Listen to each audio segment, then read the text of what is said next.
Hello, my name is Michael Uyttebroek, and I'd like to welcome you. I'd like to do a presentation on the overall consciousness block. So I have some explanations, clarifications. Right.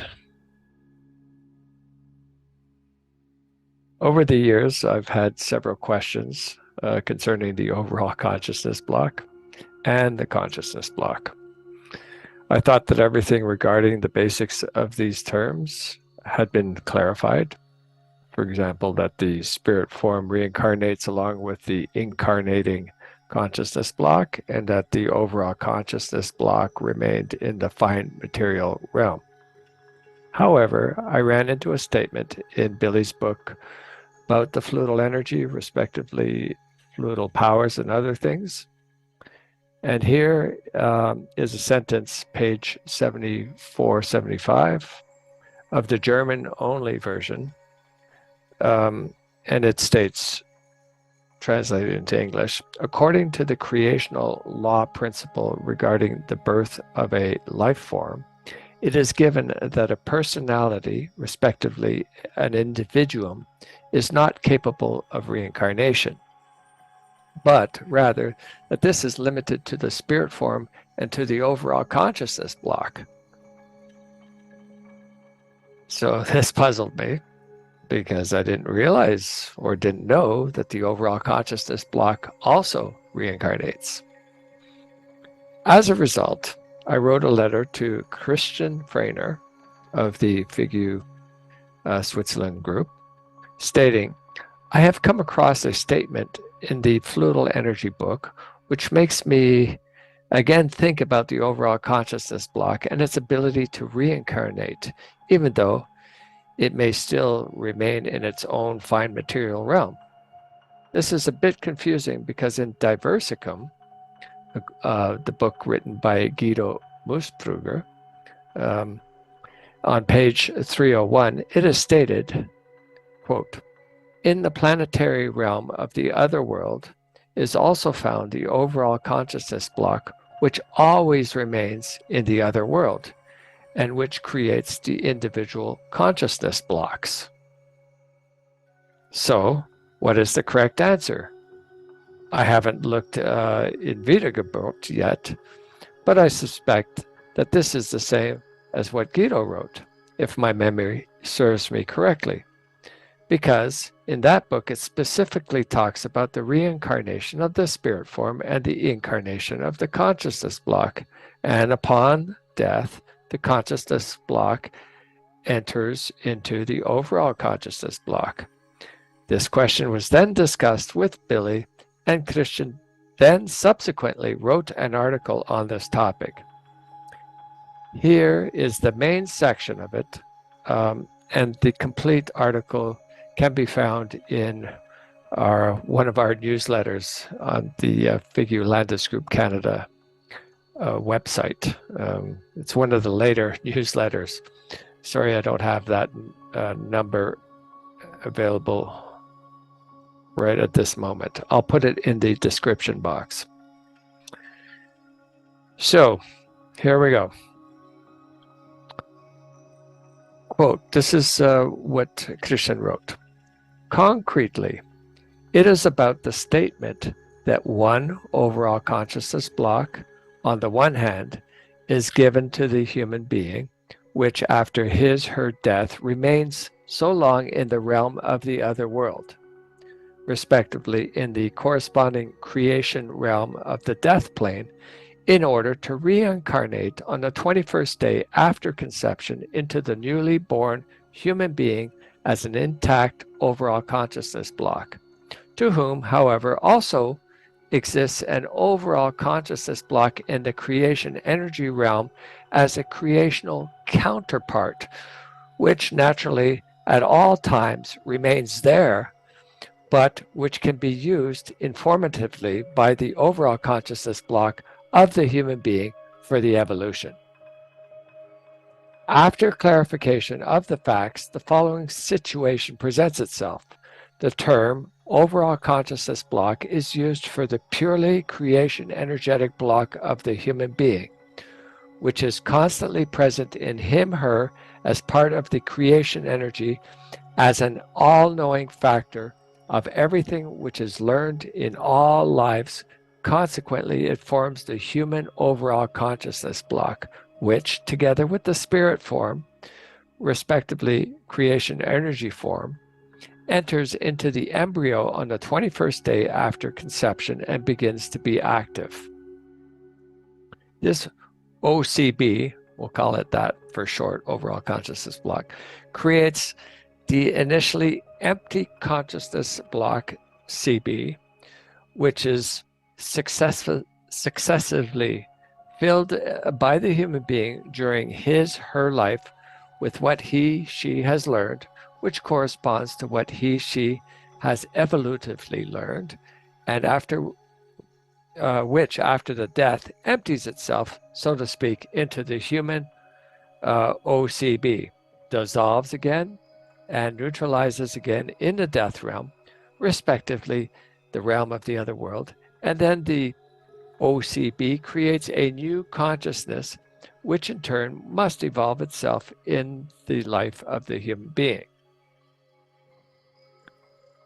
The creation energetic OCB is, on the one hand, thus given to the human being, whereas on the other hand, however, also a OCB of the creation itself is given, in which everything is stored that exists somewhere in the creation realm, so to speak, that crawls, flies, walks, lies, sleeps, jumps, comes into being, and is or becomes otherwise active in some form as a consciousness-based manner, in a consciousness-based manner.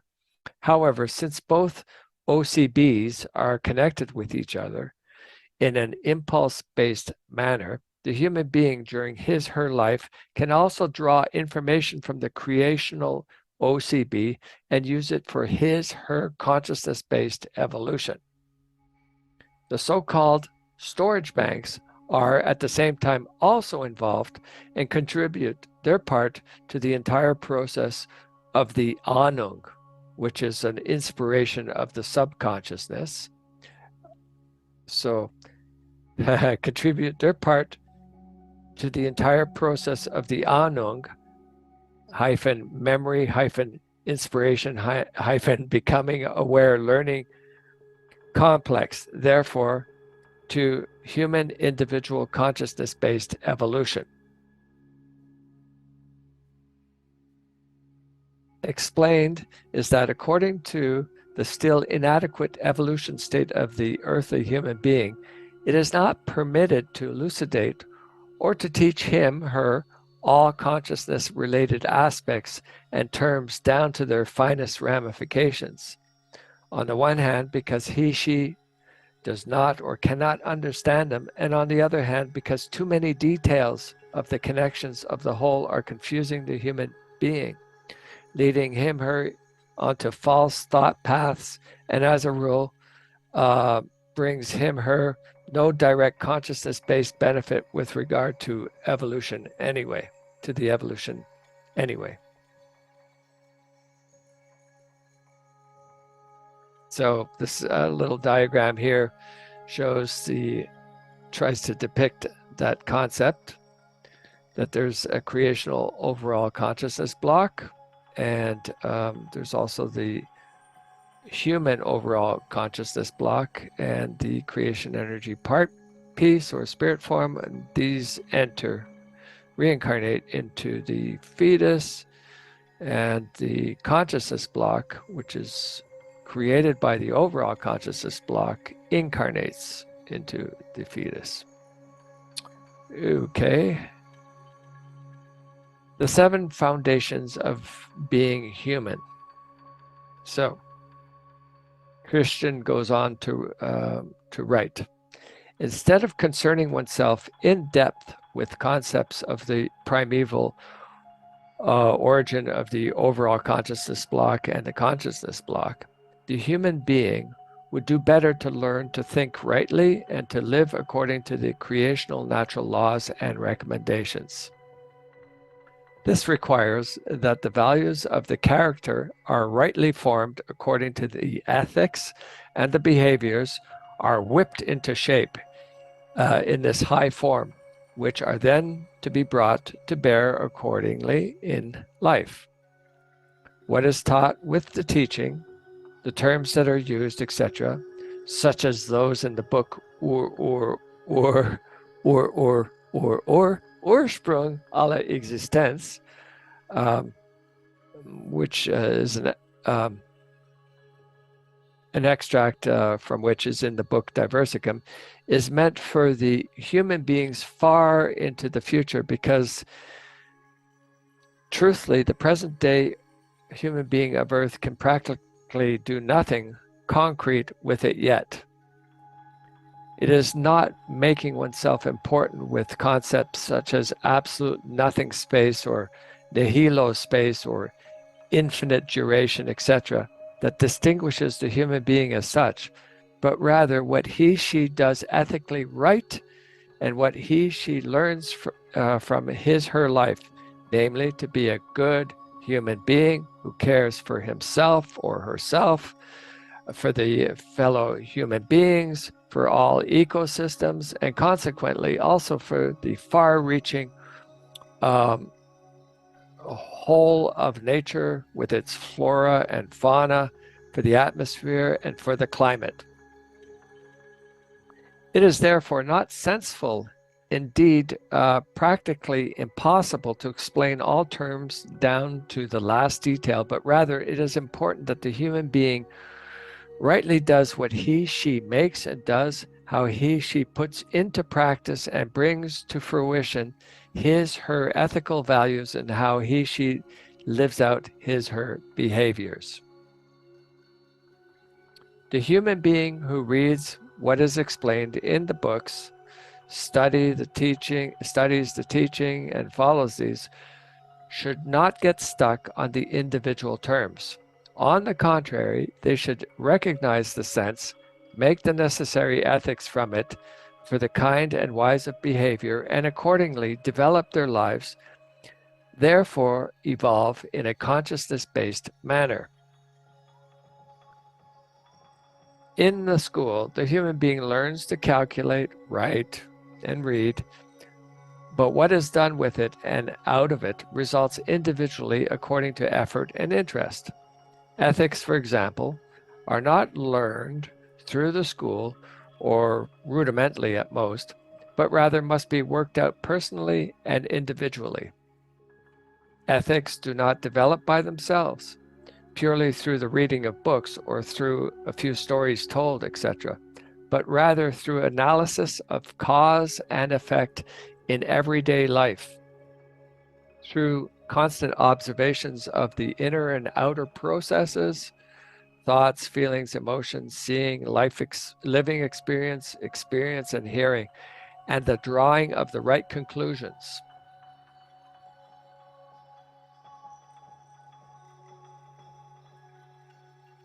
All right.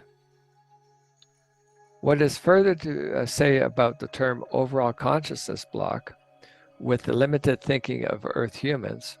This term is at most to be understood in analogies, but cannot be consciously, logically followable.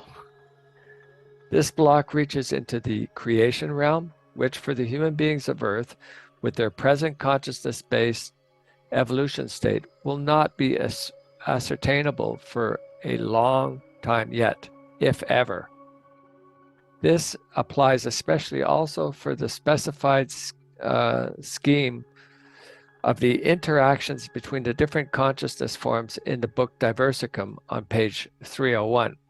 And just for your interest, here is that scheme or image.